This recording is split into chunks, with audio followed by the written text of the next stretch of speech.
श्री शिवाय नमस्तुभ्यं। हमारे यहाँ इसको शुक्ल एकादशी भी कहते हैं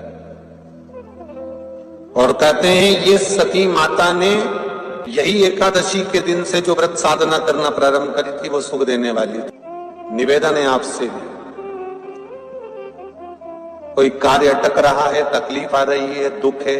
लक्ष्मी नहीं आ रही, परेशान हो, 108 बेलपत्र की,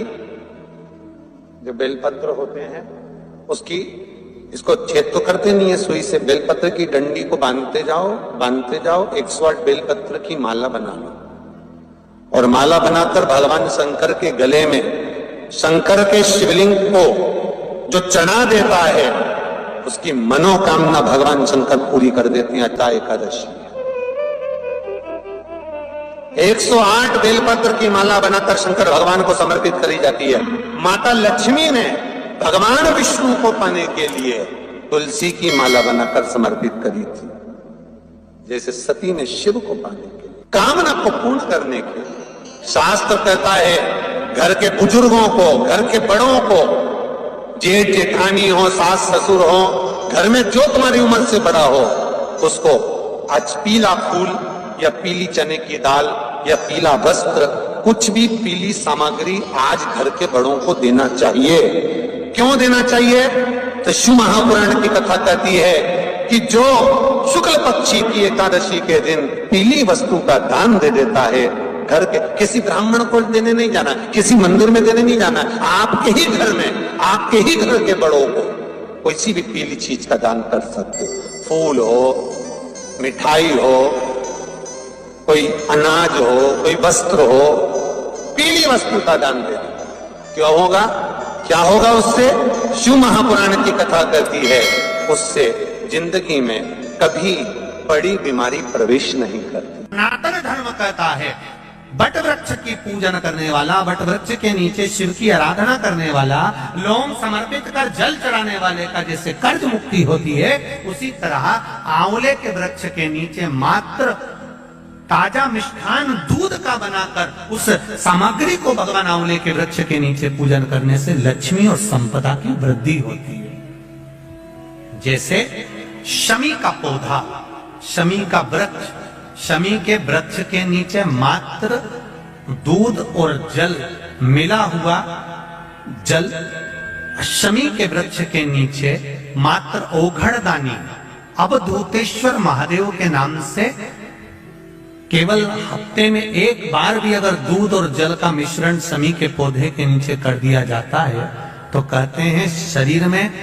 बड़ी से बड़ी अगर बीमारी है, कहीं कैंसर जैसा रोग है या किडनी लीवर जैसा रोग है, कोई भी तकलीफ, कोई गांठ अगर शरीर में हो गई है, तो शमी के वृक्ष के नीचे दूध का जल थोड़ा सा हफ्ते में एक बार अवधूतेश्वर महादेव के नाम से समर्पित कर देने से रोग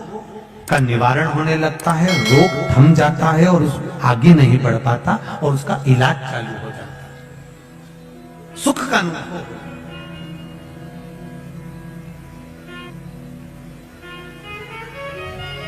बस एक बात का स्मरण रहे, आप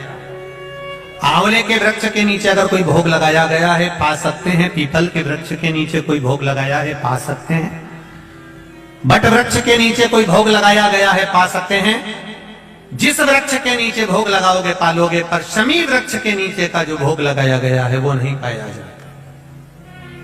शमी वृक्ष का जो प्रसाद है वो आपको वहीं छोड़ना पड़ता है। शमी वृक्ष का प्रसाद वहीं छोड़, खाली ना जाता कोई,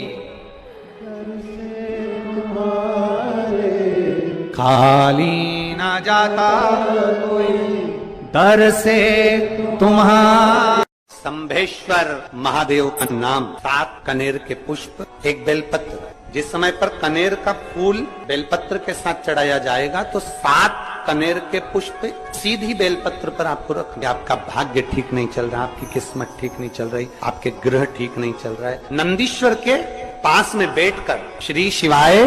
नमस्तुभ्यम बोलकर अशोक सुंदरी वाली जगह पर स्पर्श कराकर भगवान शंकर पर 7 फूल के साथ बेलपत्री की डंडी अशोक सुंदरी की साइड हो, ऐसा स्मरण करते हुए शिव को समर्पित कर। वही बेलपत्री 5 बार नमः शिवाय या पंचाक्षर मंत्र षडाक्षर मंत्र बोलकर, वही बेलपत्री 3 प्रदोष 4 प्रदोष ने प्रदोष आप चढ़ा रहे हैं प्रदोष काल में, वो बेलपत्री लाकर अपने पूजन वाले स्थान पर रखते जाओ। एक बेलपत्री एक प्रदोष पर लाओगे, अगला प्रदोष आएगा, आपके भाग्य बदलने में आपको खुद मालूम पड़ जाएगा कि आपकी किस्मत कैसे बदल रही है। जैसे पीपल के पत्ते में पराग होता है, हमारे हिंदू धर्म हमारा शास्त्र कहता है, हमारे शास्त्र हमारे वेद डॉक्टर वर्णन करते हैं कि पीपल के पत्ते को अगर एकादशी और द्वादशी के दिन एक तांबे के पात्र में गला कर रख दिया जाए और उस पानी का आचमन 3 बार करा जाए तो जिसकी नाड़ियां चोक भी हो जाती है, डॉक्टर बोले इसका बाईपास करना पड़ेगा, उसको केवल 3 आचमन पानी एकादशी और द्वादशी को पीपल के पत्ते का कराया जाए तो अंदर की नाड़ियां भी खुल जाती हैं। गंगा के जल में एकादशी के दिन 7 बेलपत्री डालकर जो नंदीश्वर भगवान अर्थात जो शंकर जी के शिवलिंग के सामने नंदी होता है, उस नंदी के चरण पर गंगा का जल चढ़ाकर बेलपत्री शिव पर समर्पित कर देता है, उसके घर में रुपया रुकना चालू हो जाता है, फिर वो गलत जगह पर नहीं जाता, गलत स्थान पर वो धन जाएगा ही। कुछ तिथियां होती हैं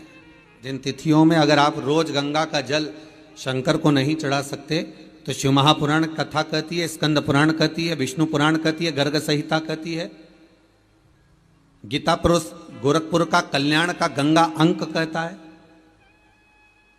कि कुछ तिथियां भारत की भूमि पर ऐसी वर्णित है जिन तिथियों में भी गंगा का जल हम शिव को अगर एक बूंद भी समर्पित कर रहे हैं, गंगा का जल मात्र एक आधी चम्मच भी आचमन जितना भी अगर हम शिव को समर्पित कर रहे हैं तो उसका सुख आनंदित है। जैसे पंचमी तिथि, नवमी तिथि, दशमी तिथि, एकादशी, प्रदोष, पूर्णिमा,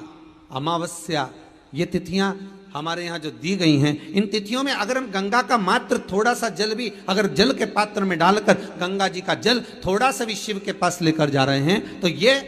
एक भाव अपने भीतर होना चाहिए कि आप केवल गंगा का जल साधारण शिव मंदिर में समर्पित नहीं कर रहे हो, आप गंगा का जल भले अपने घर से लेकर जा रहे हो और थोड़ा सा भी जल ले जाकर अगर शिव को समर्पित कर रहे हो तो तुम्हारे भीतर ये भाव होना चाहिए कि मैं गंगोत्री से जल भरकर सीधे रामेश्वर में ले जाकर गंगा के जल को समर्पित कर रही हूँ। श्रावण के महीने में या अन्य महीने में आप शिव को समर्पित कर रहे हैं, ये आपके भीतर एक भाव उत्पन्न होना चाहिए।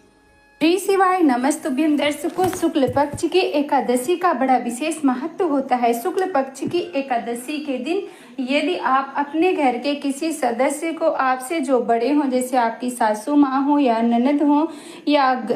आसपास में कोई ब्राह्मण हो, उन्हें यदि आप पीला वस्तु दान करते हैं तो इससे आपके घर में जो भी बीमारी होती है उससे मुक्ति मिलती है और आपके घर में बीमारी नहीं आती है। आपके ऊपर भगवान भोलेनाथ का आशीर्वाद भी बना रहता है। तो दर्शकों, आपको पीला वस्तु में जैसे पीला पुष्प आप दान दे सकते हैं, पीला फल दान दे सकते हैं, पीला वस्त्र हो, पीली वस्तु आपको देनी है। आपके पास चने की दाल है तो वो भी आप दान कर सकते हैं। आप शुक्ल पक्ष की एकादशी के दिन इस उपाय को जरूर करें। आप पुत्रदा एकादशी का बहुत ही विशेष महत्व होता है, इसलिए आप यह उपाय जरूर करिएगा। और जो भी भाई बहन चैनल पे पहली बार आए हैं, चैनल को जरूर सब्सक्राइब करें। वीडियो अच्छे लगे तो लाइक करें, ज्यादा से ज्यादा शेयर करें, कमेंट में श्री शिवाय नमस्तुभ्यं जरूर लिखें।